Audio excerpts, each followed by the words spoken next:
And we're back. We're back. Welcome back to another episode of cedh Builds. This is part 2 of our Kenrith series. This episode, I'm going to build Kenrith not according to tech available on the cedh database, but according to tech that your boy Tuna Fish prefers with his playstyle, my playstyle. So, if you didn't watch the first part, okay, Kenrith, the Returned King, 4 and a white. And he Wooburg, and he does a bunch of things. And pretty much with his blue ability, he is an infinite blue mana sink. Right? Just make your opponents draw out their decks. Easy peasy, go to game 2. So, quite a few changes in this deck from the first video. And we'll go over that as we come across it. So let's get straight into it. Let's do this with brevity, very, very quickly. We have Kenrith the Returned King. We have Dockside, because Kenrith and Dockside go together like peanut butter and rice. they go together really well. If you do Dockside loops, you could generate infinite mana. But because of his ability, because of Kenrith's abilities, you can have some synergies with other creatures to create more interesting Dockside loops that cannot be performed in other decks. Dockside Extortionist, ETB, make your infinite mana if you hit the right number. Don't do your Dockside loops according to the treasure tokens that your opponents have, because if you're going to do an infinite Dockside loop, then your smart opponent, if it means that it takes you off your combo, will sack their own treasures or clues or whatever the fuck they are, artifact tokens they have. Emil the Blessed. Easy peasy. I made a mistake. I don't play Emil enough in other decks. I'm not a Abzan type of reanimator player, so I don't know green white X decks. I don't think I would ever play a straight up Celestial deck. But I don't know like green white X deck. So I forgot that Emil is not a return to the hand. It's a straight up flicker. So if you have infinite mana, right? So this is if hypothetically Emil's on board and the Dockside EDBs, if you can make 1, 2, 3, 4 treasure, then that's an infinite mana loop. Simple as that. Use 3 of the treasure to just keep netting 1 treasure, and then your boy will just draw out everybody. This is 1, 2, 3, 4, 5, 6 CMC. Spoilers, right? Hints. Foreshadowing. Because we have Emil in the deck, and I did wind up picking up the gross 80s van art Emil after all. That's in the mail. Stay tuned for that in a future video, but I don't play Emil outside of Kenrith. But because we have Emil, we can get away with Baron Master Wizard. Similar situation. 2, right? So if the Baron and the Dockside are on board, the Dockside would have to make 1, 2, 3, 4, 5 to do infinite. Now, the Baron will bring it back to the hand. So this is a key difference. There's no Team or Sabertooth in the deck. Right now, in this current metagame, as of the making of this video, Rule of Law is still a big problem in the sweaty cedh decks. And so this could win under a Rule of Law. This and the Team or Sabertooth cannot, because you're going to recast the Dockside, but you're restricted by the 1 card per turn Rule of Law. So there's that. Keep that in mind. Whereas Emil could just do that. And then hypothetically, if the Kenrith is the 1 card that you cast, then this is just an ability that you can use again and again and again. Phantasmal Image and Dockside are really, really cool. They have a unique combo in Kenrith, because Kenrith will use his the Phantasmal Image will copy Dockside. My Dockside, your Dockside, who gives a fuck? Somebody's Dockside. Grandma's Dockside, sure, bring her back from the dead and copy Grandma's Dockside. But what happens is that this red ability will target the Phantasmal. It will kill the Phantasmal, but if you have enough treasure that you can net the 1 treasure, and then what is this, 4 and a black to reanimate the Phantasmal Image, copying my Dockside, your Dockside, Nana's Dockside, then you have a loop-de-whoop-de-scoop-de-poop. Wow, whoa. What's going on here? I'm gonna put the World Gorger Dragon combo in this deck as a means to make infinite colored mana. Why?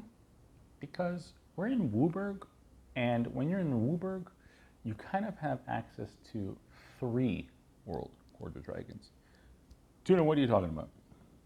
If you didn't already know, if the World Gorger ETB, he'll bounce all your shit, so that's fine, because you'll float all your mana, right? Your rocks and your lands will just tap. If the World Gorger leaves, you got all that shit back. This is a very fragile combo. If they kill the World Gorger, good night, sleep tight. So if you have a reanimation spell, which we'll see in just a second, if this is new to you, we cast the reanimation spell, the reanimation aura onto the World Gorger while the World Gorger is in the graveyard, and use boop, boop, boop, boop, boop, boop. To end that loop, you would have to then use the reanimation aura on a different creature in the graveyard. But we have access to 3 World Gorger Dragons in Wooburg. We have World Gorger, we have the White World Gorger. This is pretty new, Abdel. We're not exactly like World Gorger, but close enough. When he ETBs, you exile any number of non-land permanents you control, while when he LTBs, you create 1/1 white soldier. I guess there's stuff you could do with that. I guess you could actually give them all haste if you have the infinite manas, right? And then, so that's a alternate win condition. If maybe you're not under a rule of law, but under a Eidolon of Rhetoric, or some hate bear or stacks piece that says people cannot draw more than once per turn. So that's in the backpack. I'm realizing that just now. Anyway, so again, with a reanimation spell targeting the Abdel in the grave, you have the blah blah blah blah blah blah blah blah blah blah blah infinitely. And here we have our reanimation spells. Wait, you said there's 3, Tuna. Calm down. So you have Animate Dead, Dance of the Dead, and a Necromancy. Necromancy is pretty neat because you can play Necromancy. It's at a flash, right, at instant speed. But what would happen is you'll wind up killing your own Necromancy at the end of the turn. So who does that synergize best with, right? If you reanimate something and from the graveyard, and then it dies, who could go super plus off of that? Ah, that's right.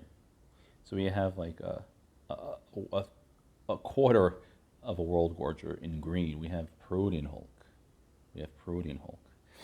Protean Hulk, when he dies, you search any number of creatures with a total mana cost 6 or less. 6 or less. We've seen that earlier, didn't we? Right?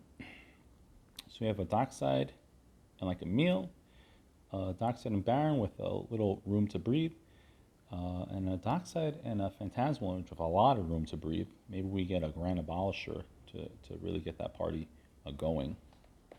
And boom, just like that, you make a little infinite mana engine. Of course, these don't work unless you could kill your own reanimation spell, or if the Protean Hulk is just on board, you can just start pushing, right? Not giving a shit, right? Let someone kill him. I dare you. I double dog dare you. Or just at the end of your turn, Necromancy, kill it, bam, boop, boop, boop, boop. Right? Very, very simple. So I kind of dig it in Kenrith. Other decks don't, but we're in Wooburg, and that's my argument for running the World Gorger engine in a Kenrith deck. Now, Tuna, what happens if you get stuck with any of this shit in your hand? Okay, not a big deal. I get stuck with that in my hand, or that in my hand, or that in my hand. Not a big deal. We could just survival of the fittest, pitch it, and get anyone else. Right? Anyone else. Where in Wooburg, we have access to that dirty Jeskai intuition pile. If you didn't know already, intuition we'll get our Underworld Breach, Lion's Eye Diamond, and a Savine's Reclamation. Chances are the opponent's going to give us the LED, so we pitch our hand, but that's fine. If we have enough fodder for the Underworld Breach and the white to flashback this Savine's Reclamation, so I just explained the 3 cards, but not the loop. They're going to give you the LED, right? And so you sack the LED, pitch in your hand, of course, but you're going to make 3 white just to help pay for this white, because white is always hard to come by, especially in Wolberg. And then you're going to reanimate this. You're going to use Savine's Reclamation to reanimate the LED and the Underworld Breach, and then you just you go off from there. Hopefully you can do some dirty breach lines and find and stitch together a win from there. Easy peasy. The Brain Freeze, of course, could be a win condition. Don't bank on that, but it's really there just to help feed our graveyard through these Underworld Breach lines. And because it's too easy of a combo, we have Thassa's Oracle with the Demonic Consultation and the Tainted Pact. Too easy. Too easy. No Praetor's Grasp in this deck. Once you're in, like, the more colors you add to a deck, the more difficult it is to, like, put in some of your favorite cards, because there's just so many cards you could put in the deck, and there's no space to put in, like, Praetor's Grasp, for instance. But Praetor's Grasp is still a very, very important card, just to be able to take an opponent off of their combo, or to just get the other half of your opponent's Thoracle combo for yourself, and then winning from there. Let's get into some of these creatures. Just keep in mind some of these CMCs, just pay attention to them. Maybe we could put them as part of our Protean Hulk lines. I don't know. We have our ritual creatures, a Simian Spirit Guide, Elvish Spirit Guide. We have a handful of dorks, like a Birds of Paradise, Noble Hierarch, and a Deathrite Shaman. A lot of those 1-drops could be tutored up with a Ranger of Captain of Eos. Ranger is an amazing card. It takes your opponent off of their combos when you sense, right? Use your Jedi, use the Force to tell when an opponent's going to combo off, and just sack the Ranger, easy peasy. Or just protect your own combo when you're ready to go off.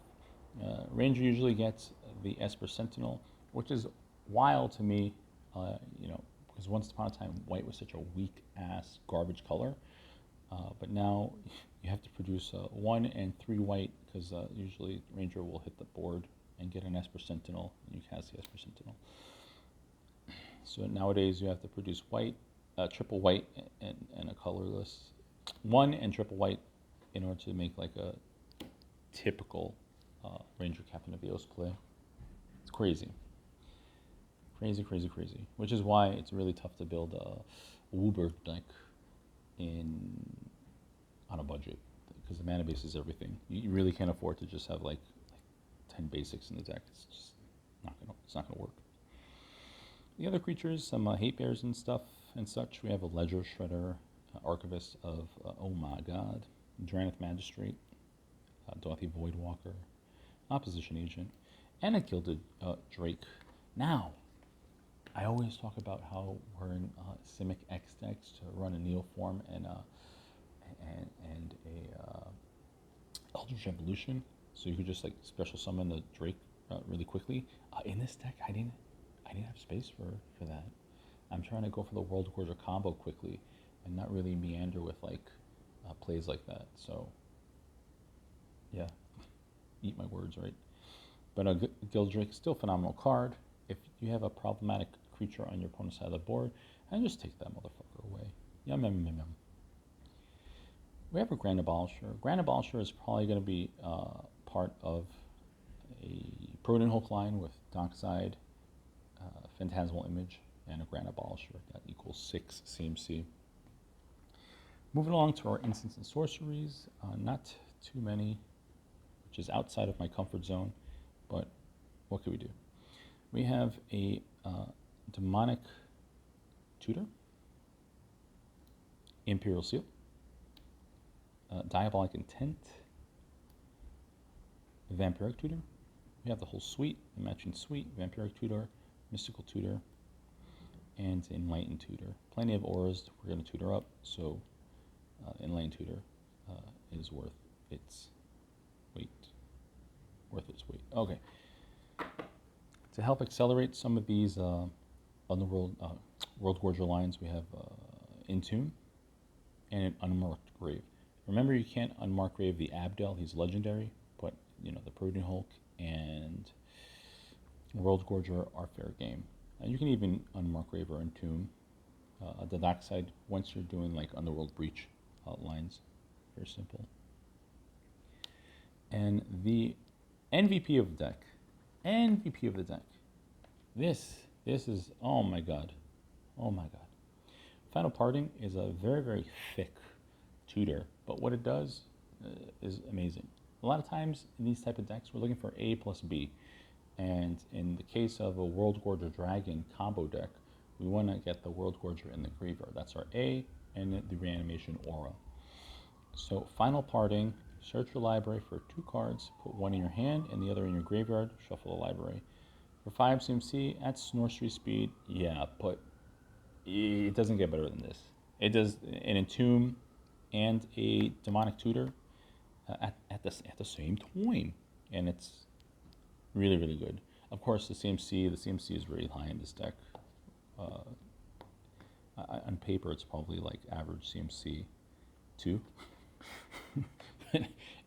It's still really, really high, and so there's no ad nauseum in this deck. And there's no PETA in this deck either. But Final Parting, really, really spicy card. Very, very spicy. I could even put the, since Lion's Eye Diamond's already in the deck, I could even put like an Auric Salvagers. As a matter of fact, look in the description for the updated versions of this deck. Because I might put an Auric Salvager, the Bomberman combo, because you just pitch the Salvager and get the LED. No, sorry, you pitch the LED, get the Salvager to hand, cast the Salvager, hopefully have the 1 in white to get back the LED, and then start your Bomberman combo. Very, very simple. Again, at sorcery speed though, that kind of hurts. Rituals, just to make our combo turn faster. We have a Dark Ritual, Cabal Ritual, Call in the Weak, just in case I get stuck beating face with a Protean Hulk, I could just sack his chunky ass away and start the show. And a Jessica's Will, because I could still land early Kenrith and just like try to get some value from Kenrith, because even though he is an infinite mana sink, he's still a really good value engine. You could totally build like a fun, fair Kenrith deck with his abilities, like play political or whatever. You could play like fucking 4-hour battle cruiser. I don't know. But then you would need like a Training Ground and a Biomancer's Familiar and Zerta to help drop the cost of these CMCs, drop the cost of these abilities. Our counters package is kind of trash in this deck, right? I built this deck with the intent to win through a rule of law. So the counters in this deck, not so amazing. Puts more responsibility on the Grand Abolisher and the Ranger Captain of Eos. But we have a Fierce Guardianship, a Deflecting Swat, a Veil of Summer, and a Silence, and that's it. Our removal package, same thing, very, very teeny tiny. Considering that we're in Wooburg, we have access to anything, but we just have a Cyclonic Rift, a Winds of Rebuke, and the Chain of Vapor, and that is it. You're really just trying to remove the one single piece of stacks that's stopping you from going off. Our draw package, we just have a Brainstorm, a Git Probe, and a Wheel of Fortune. That is it. A Wheel of Fortune, of course, can help us pitch like a World Gorger or one of those pieces that's in our hand. Our enchantment package, artifact package, and lands and such. We have Aristic Study, Mystic Remora, Sylvan Library, and a carpet of flowers. Our rocks, not the best rock lineup, right? Which could be a little problematic if we wind up doing our World Gorger loop with an Abdel. Abdel doesn't bounce, only bounces non-land permanents, where the World Gorger bounces land, it doesn't give a shit. So, even though there are a lot of 0 CMC rocks, like a Chrome Mox and a Mox Diamond don't cut it because they have a cost to be played. I could have put a Mox Opal in the deck, maybe. Look at the list in the description. If the list is not up, then come back in like an hour or two, because I'm probably still working on it. But yeah, so again, there's more emphasis and more priority for like the 2 CMC rocks. We'll see. So you have a Lotus Petal, a Jeweled Lotus, an Arcane Signet, and the Fellwar Stone. Extra important in this deck. Mox Opal, not always. I might not have the artifact count to enable Metalcraft. So there's that. A Chrome Mox, Mox Diamond, a Mana Vault, Soul Ring, and a Mana Crypt. Now this can make infinite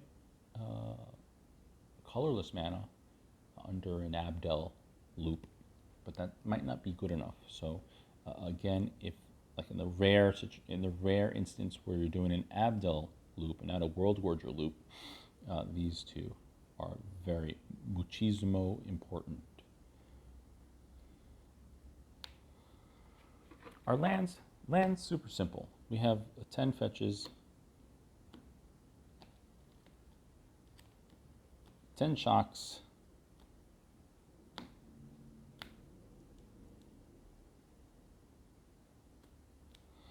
and then some utility lands like an Ancient Tomb, seiju. I really wanted to put a Phyrexian Tower in the deck in the chance that I might have to sack a Protean Hulk to combo off, because my opponents are just taking the beats and just doing 6 at a time is just not good enough, and I really want, just don't want him to die. So I might have to kill my own Protean Hulk. I might find space for the Protean Hulk, the Phyrexian Tower in the deck. seiju, which acts as the spot removal. And then all the rest. We have Gemstone Cavern, Command Tower, Forbidden Orchard, Exotic Orchard, Mana Confluence, and a City of Brass. These hurt a lot under a World Gorger loop, of course. And then these are very strong.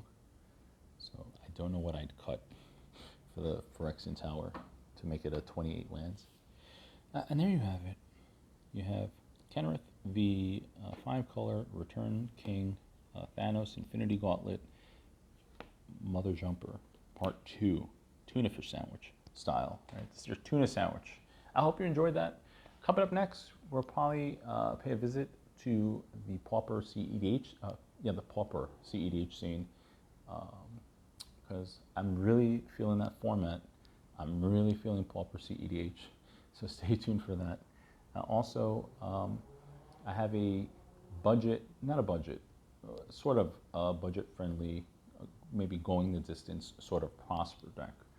So, but that's taken some time to make a coherent Prosper deck. That is still strong, but it doesn't have any of the very, very pricey combos in it. And that's all coming up. Thank you so much. Ta-ta, farewell.